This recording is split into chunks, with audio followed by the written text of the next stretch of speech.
Ça règle le comportement d'un peuple bien-aimé. Très souvent, de tout ce qui peut y avoir comme constitution, comme loi, que les hommes peuvent monter, vous allez vous rendre compte que ce sont des lois qui sont modifiables. Ce sont des lois, on sait vous dire que ce sont des lois revisitées. Et lorsque ces lois-là connaissent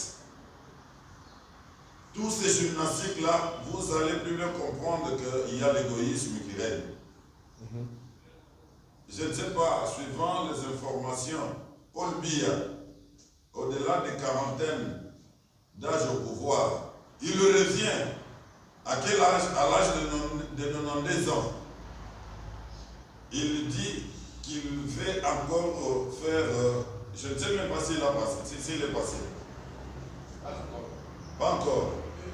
Imaginez-vous, et il est en train d'empêcher celui qui est moins âgé que lui, qui est camerounais au même titre que lui, pour savoir aussi être dans la course pour le présidentiel.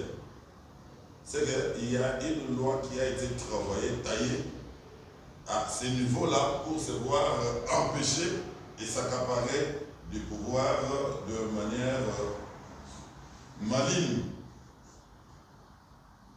Mais ce matin, vous allez vous rendre compte, bien-aimé, que nous avons une loi qui est celle différente, contraire à toutes les lois des hommes.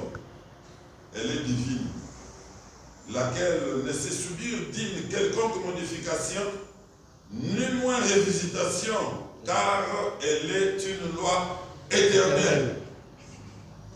C'est de cette loi-là que nous voudrions nous entretenir ce matin pour dire: Dieu donne une loi pour ma vie, pour ta vie, et cette loi-là se trouve dans la parole de Dieu qui est la Bible. Et Jésus lui-même vous dit qu'il est parole de vie. Il est pain de vie. C'est de cette loi, bien-aimée,